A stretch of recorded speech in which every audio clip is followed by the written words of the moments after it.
الحال میخوام یک چند مسئله را که خیلی ضروری هستند، مسئله های داخل به ماه مبارک رمضان هستند، برای شما قرائت میکنم. گوش اندازیم تا که کدام عملها روزه ما و شما را میشکند، کدام عملها روزه ما و شما در هیچ خللی ندارد، کدام عملها در روزه ما و شما نقص میارد. انشاءالله الحال به شما خوانده میدهیم.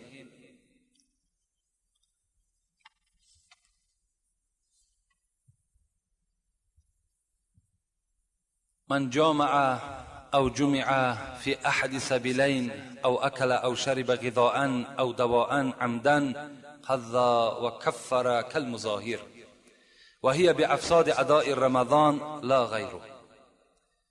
کدام مردی که با زن خود خانه‌داری میکند در ماه رمضان، یا در ماه رمضان خوراک میخورد، یا در ماه رمضان آب می نوشد، غذا باشند، یعنی بدن انسان از استفاده این قوت پیدا کند، او دوا، یا اینکه دوای را استفاده میکند، یعنی چیزی نباشد برای درد دندانش باشد، درد سرش باشد، درد دستش باشد، دارو میخورد. اگر اینها قصدن باشند، یعنی روزدار بود و بعدن چیکار کرد؟ هیچی گپی ندارد گفت، گرفت با زن خودش خانه‌داری کرد، یا طعام در پیشمان خوردن گرفت، یا از آب نوشید بی پروایانه قصدن، اینجا شریعت از روی قرآن هم حکم میکند که این بنده در نزد خداوند گناهگار شد. در این یک روزی که وی خورد 2 ماه و 1 روز کفارت میدهد. اگر همین 2 ماه و 1 روز روزه ندارد، کفارت چه ندهد، در نزد خدا ای اولا روزدار نیست و در نزد خدا گناهگار است، و البته از حساب این اعمال بدش در نزد خداوند گناهگار می شود. کفارتش انا همین است، در 1 روز قصدن کسی که میخورد، یعنی جورته میگه ما و شما استفاده میکند، کفارت میدهد. مثل مظاهر گفت. مظاهر کی هست؟ مظاهر در کتاب زهاری، کتاب طلاق میگوید که مظاهر کسی هست که یگان اعضای زنش را به اعضای زنش مانند میکند. مثل میگوید که سینه های تو مثل سینه های مادرم هست، یا شکم تو مثل شکم مادرم هست، یا پای تو یا ران پای تو مثل ران پای اپم است. اگر به اینها تشبیه داد، این مردم تا کفارت 2 ماه روزه نگیرد به زن خود دیگر نزدیک. کفارت فقط در همین ماه مبارک رمضان است. اگر کدام ما و شما اگر از ماه رجب روزه بگیریم، از ماه شوال بگیریم، اگر قصدن هم که بخوریم، اینجا در 1 روز قضا میگیریم، کفارت در گردن ما نیست. و این روزهای نفلی هستند، اونا فرضی نیستند. فقط کفارت برای همین روزه های فرضی هست. در 1 روز روزه میگیرد، در کدام حالت؟ اگر خطااً روزه را بخورد. مثل دیروز ما قید کردیم که شما در ماه مبارک رمضان غرغره آب نکنین. اگر مبادای غرغره آب کردین و آب به حلق شما رفت، در 1 روز روزه میگیری، کفارت ندارد دیگر. کفارت فقط برای آدمی که قصدن میخورد. برای آدمی که نافهمیده در حالت همان غرغره کردن آب که رفت، این صورت در 1 روز روزه میگیری. یعنی ماه رمضان را که تمام کردی، بعد رمضان عید که گذشت، بعد عید چند روزه که مثال خطا 1 روز خطا کردی، 2 روز خطا کردی، چیکار میکنی؟ 1 روزی روزه میداری. او مکرهن، یا اینکه کسی تر مجبور روزه را میخراند، مثل دوره های پیشگونه ای که مردم روزه میخراندن. کسی که اگر یک در حلق شما روزه را مثال طعام میریزد یا آب میریزد، شما را قصدن روزه تون میخراند، در این صورت هم شما در 1 روز روزه میگیرید. او فعل بزن انه لیل، یا گمان میکند این که شب است، یعنی در خانه نشستگی طعام خورده است، فکر میکند که تا حال شب است، بیرون میشود که الک روز شده است. این آدم هم چیکار میکند؟ در یک روز روزه میگیرد. یا در یگان بدن ما و شما اگر جراحی باشد، در همون داخل جراحی که مثال سوراخی دارد، اگر در سوراخی ما و شما دارو بگذاریم، در این صورت هم در یک روز روزه میگیریم. من عباره‌اش نمیخوانم، هم ترجمه میکنیم. یا در موضع هایی که سوراخی دارد، مثل سوراخی بینی هست، مثل سوراخی خواب گوش هاتون هست، اگر در همین ها هم که شما دارو را اگر داخل کردین، روزه شما را میشکند. مگر صاحب فتوا میگوید که اگر در چشم کسی دارو بچکاند، این روزه را نمیشکند. در چشم روزه نمیشکند و در دیگر سوراخی هایی که در وجود انسان است، اگر دارو را شما جا کنین، روزه شما را فاسد میکند. من غیر المسام گفت، یعنی در جاهایی که سوراخی نیست، مثل پشت دست است، شکیدن یگان مزه است، وازلین است و دیگر چیزایی که استفاده می، اینا باک ندارند.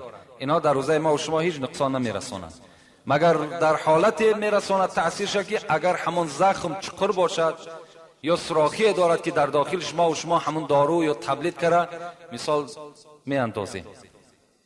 یا اینکه سنگ پاره میخورد، این دم در یک روز روزه میگیرد. یا با پری دهان میپرتاید، این دم در یک روز روزه میگیرد. اگر به شرطی که خودش قصدن کرده باشد پرتاید، این صورت در روزه میگیرد. لیکن اگر خود دل میشورد، دل شراک میشود و میپرتاید، این صورت در روزه شما شکستگی نیست. قصدن اگر شما خود دلتان شورانده و پرتافتین، با پری دهان باشد، این صورت در یک روز روزه میگیرین. اگر نافهمیده روزه گرفتین، نافهمیده روزه را خوردین، رسول اکرم چی گفتند؟ من نسیه و هو صائم، کسی نافهمیده آب نوشید یا طعام خورد یا یک دوای را استفاده کرد، فاکل و شرب فلیتم صومه، پیغمبر خدا گفت روزش تمام کنه. فانما اطعمه الله و سقاه، برای چی؟ زیرا که این طعام و این شراب خداوند بر او داد، این ضیافت خدا بود، این مهمانداری خدا بر بنده بود. کسی که نافهمیده میخورد خوش به حالش، کسی نافهمیده اگر استفاده کرد همون روز باور کن برای باید خرسنده حد کنار نداشته باشد، زیرا این ضیافت خداست. اگر نافهمیده ما و شما خوردیم، خطاً نه بلکه نافهمیده، آدم فراموش میکند گاه که من روزدار نیستم میخورد، اینت شما تصور کنین که خدا شما را ضیافت داد، شما بنده دوستدار بدهید. او احتلمه، یا مثال آدم روزدار روز خواب میکند، خواه شیطان مثال فندش میزند، یا اینکه مثال در خوابش یگان خواب میبیند، بیدار میشود که احتلام شده است، در این صورت هم روزه شما شکستگی نیست. رفته غسل جنابت کنین. آوازی کردن بر روزه هیچ ضلال زیان ندارد. رفته آوازی تو نمیکنین، غسل جنابت میکنین و روزه شما را نه میشکنند، نه کفارت دارد نه قضا دارد. او نظر فانزله، یا اینکه اگر به سوی زن خودت نگاه میکنی و شهوت کشاده میشود، همون احتلام میشه، این صورت هم در روزه تو ضلالی نیست. یا اینکه در دهان شما غبار میدراید، چنگ خاک میشود، در دهان شما هم چنگ خاک میدراید. او دخان، یا اینکه بعضی آدم های اصلا زکام میشوند، مثال سیپندود استفاده میکنند، یا نزد چکدان باشند نان میپزند. خب خلاص کدام نوع دودی که نباشد، اگر در مشام شما در دهان شما که داخل شد، اینم در روزه شما هیچ نقص آوردگی نیست. او ذباب حلقه، یا اینکه پشه که در حلق شما داخل می شود، اینم روزه شما را نمیشکند.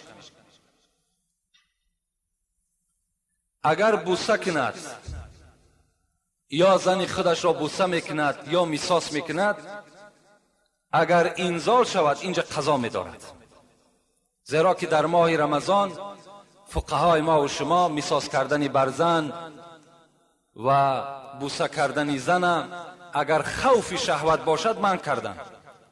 یعنی انسانی که خودش اداره کردن نمیتواند، میداند که بعد بوسه یا بعد مثال دادن زن ممکن است که مثال کار به حد کلانش برساند، این صورت چیکار میکند؟ وای باید که احتراز کند، وای باید نه بوسه کند و نه چی کند، نه مساس کند. میگه عایشه صدیقه یه حدیث روایت کردگی هستند در صحیح مسلم میگذرد، میگه گفتم پیغمبر خدا در ماه رمضان بعضی از زنهایش را بوسه میکرد و بعضی از زنهایش را مساس میداد و میگه خنده کرد. صحابه فهمیدن که همین خود عایشه بود که رسول الله همین عایشه را در کنار خود میکشید، میبوید، بوسه میکرد، لیکن رسول اکرم بود و ایمین از شهوت بود. از این خاطر کسی ایمین از شهوت هست برای باکی ندارد. لیکن اگر ایمین نداشته باشد، خوف داشته باشد که ممکن است که مثال کار نتیجهش ناخوب شود، در این صورت باید که دوری بجوید. آن چیزی که میگه در دندانهای شما از خوردن سحر باقی ماند، اگر کمتر از دانه نخود باشد شما را به زبان خود حرکت دهید و فرو برید، اون روزه شما را نمیشکند.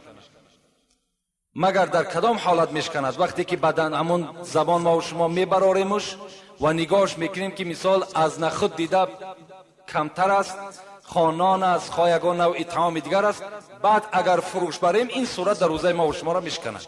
اگر نادیده با همون زبان حرکت شدیم فروش بریم، این صورت در روزه ما و شما نمیشکند.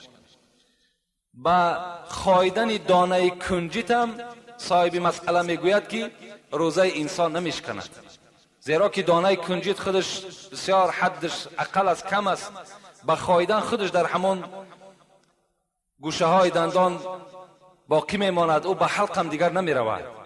از این خاطر اگر دانه ارزن وارد چیزی که اگر در حلق شما رفت و او را خایدین هم که فرو هم که بردین، روزه شما را نمیشکند. و پرتافتن بر شما ذکر کردیم که اگر مبادایی که بر دهن شما آمد پر و شما او را دویم باره باز اگر داخل فرو بردین، اینجا روزه شما را میشکند.